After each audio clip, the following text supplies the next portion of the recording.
Good morning, student. We have studied 7 poems of poetry of 12th class till now, and today we are going to study our next poem in the series of poetry, My Heaven. My Heaven is composed by the great poet Rabindranath Tagore. तो जैसा कि हम करते हैं, poem पढ़ने से पहले हम कुछ बातें अबाउट द पोएट और अबाउट द पोएम करेंगे। तो टैगोर वाज बोर्न ऑन 6 मई 1861। रविन्द्रनाथ टैगोर का जन्म कलकत्ता में 6 मई 1861 को हुआ। He was the first Asian to win the Nobel prize for literature in 1913 for Gitanjali. ये पहले ऐसे भारतीय और पहले ऐसे एशिया के पहले ऐसे व्यक्ति थे अपने जिन्हें साहित्य के क्षेत्र में नोबेल प्राइज दिया गया। और किस पुस्तक पर? गीतांजलि पुस्तक पर। Gandhi ji always addressed him as गुरुदेव। गांधी जी इनको हमेशा गुरुदेव कह के बुलाते थे। और he is the only person who has written the national anthems of 2 countries which are India and Bangladesh। और पहले ऐसे दुनिया में ऐसे व्यक्ति हैं जिन्होंने 2 देशों के लिए नेशनल एंथम लिखा, इंडिया के लिए और बांग्लादेश के लिए।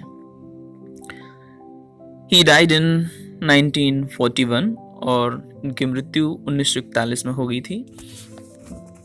अबाउट द पोएम के बारे में थोड़ा सा बात करेंगे। माई हेवन जो कविता है, this poem was included in the volume called नैवेद्य। इनका एक वॉल्यूम आया था पोइट्री का जिसका नाम था नैवेद्य। तो उसमें इसको शामिल किया गया था माई हेवन को। The original poem bears the title Prarthana. और इसका जो ओरिजिनल जो टाइटल है वो प्रार्थना है, जिसका मतलब होता है प्रार्थना, prayer. It was written during the time when India was under the British rule and people were eager to get freedom। ये उस वक्त लिखी गई जब भारत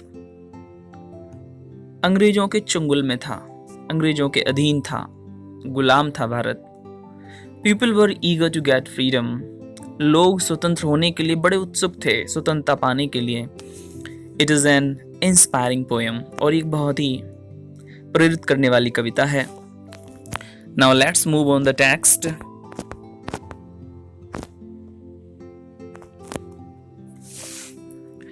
रविन्द्रनाथ टैगोर कहते हैं,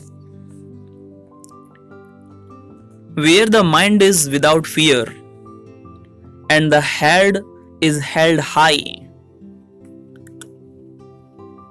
जहां पर माइंड इज विदाउट फियर, जहां लोगों के मस्तिष्क में डर नाम की कोई चीज ना हो, किसी भी प्रकार का डर ना हो लोगों के दिमाग में, मस्तिष्क में। माई हेवन जिसका मतलब होता मेरा स्वर्ग। तो वो कैसा स्वर्ग, अर्थात वो इंडिया को कैसा बनाना चाहते हैं, अपने सपने में जो देखते हैं भारत की तस्वीर, वो यहाँ उन्होंने प्रस्तुत की है। तो वो कहते हैं कि वेयर द माइंड, मैं चाहता हूँ यहाँ के जो लोग हैं उनके मस्तिष्क में किसी भी प्रकार का फियर ना हो, डर ना हो। And the head is held high, और उनके जो सिर हों हेल्ड हाई, वो ऊंचे बने रहते हों आत्मसम्मान से। वेयर नॉलेज इज फ्री, जहां ज्ञान प्राप्त करना स्वतंत्र हो, ज्ञान पर किसी प्रकार का प्रतिबंध ना हो। Where the world has not been broken up into fragments by narrow domestic walls. Broken तोड़ना, फ्रेगमेंट्स होते हैं इनटू पीसेस, स्मॉल पीसेस, छोटे छोटे टुकड़ों में। डोमेस्टिक होता है घरेलू, वॉल्स मीन्स होती दीवारें, और नैरो का मतलब बहुत ही तंग, छोटी छोटी। नैरो डोमेस्टिक बॉल, घरेलू छोटी छोटी दीवारें, जिसका मतलब है वेयर द वर्ल्ड, जहां संसार का हैज नॉट बीन ब्रोकन, जहां संसार को बांटा ना जाता हो, इनटू फ्रेगमेंट्स, टुकड़ों में, बाय नैरो डोमेस्टिक बॉल्स, उनका आंतरिक विभाजन ना किया जाता हो धर्म के आधार पर, जाति के आधार पर। Where words come out from the depth of truth. जहां पर शब्द डेप्थ ऑफ ट्रुथ, सत्य की गहराई, जहां पर जहां पर शब्द सत्य की गहराई से निकलते हों। कहने का मतलब है जहां पे लोग सत्य का पालन करते हों, हमेशा सत्य बोलते हों। Where tireless striving stretches its arm towards perfection। Tireless होता है बिना थके, स्टार्विंग होता है एफर्ट, प्रयास, स्ट्रेचेज होता है फैलाना, आर्म्स मतलब अपने हाथों को, परफेक्शन होती है पूर्णता। जहां लोग किसी काम में पूर्णता प्राप्त करने के लिए बिना थके अपने प्रयास को जारी रखते हों। Where the clear stream of reason has not lost its way into dreary desert sand of dead habit।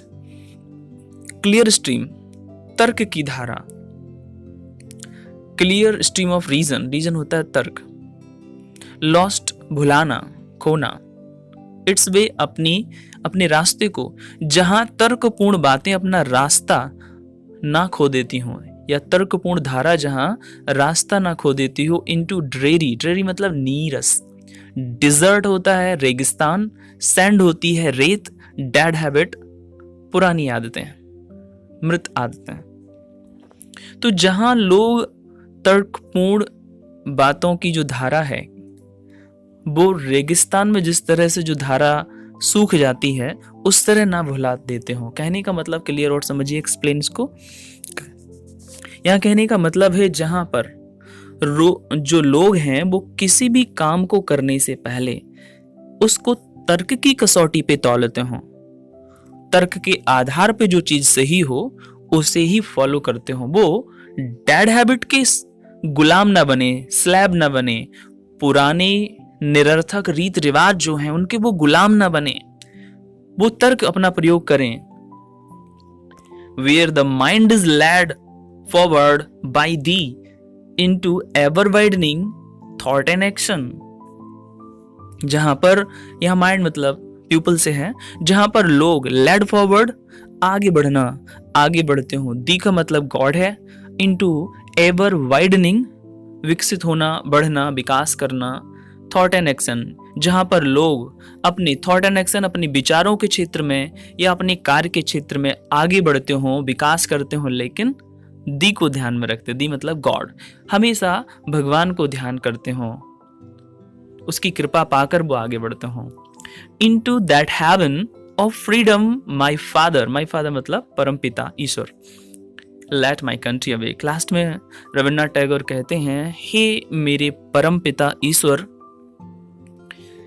मेरे देशवासियों को into that heaven of freedom, ऐसी स्वतंत्रता का वरदान दे दो जिससे लेट माई कंट्री अवेक, मेरे देश के लोग जाग जाएं। यहाँ जागने का मतलब है अवेयर होना, अपनी शक्ति को पहचानना, कुरीतियों के खिलाफ लड़ना, बुराई का विरोध करना, अच्छाई के मार्ग पे चलना, सत्य का पालन करना, धर्म की स्थापना करना। I hope you will understand the explanation of this poem। Last में एक चीज और, एक लाइन आपको और बताना चाहूंगा जो आपके कॉन्टेक्स्ट में आपकी हेल्प करेगी। ये जो लाइन आपको बताने जा रहा हूं इसको आप याद कर लेना, नोट कर लेना। इस पूरी पोयम में जब आपको एक्सप्लेनेशन बनाने की नीड हो तो आप इस लाइन को लिख सकते हैं कि हियर द पोएट पोर्ट्रेज, चित्रित करना, portraits the picture of an ideal India of his dream. कहीं से भी कोई भी लाइन आ जाए इस पोयम से तो आप ये कॉन्टेक्स्ट हमेशा आपका काम करेगा कि यहां कवि अपने सपनों की भारत की एक आदर्श तस्वीर प्रस्तुत करता है। Thank you. If you have any query related to the video, related to the poems, comment. Thank you.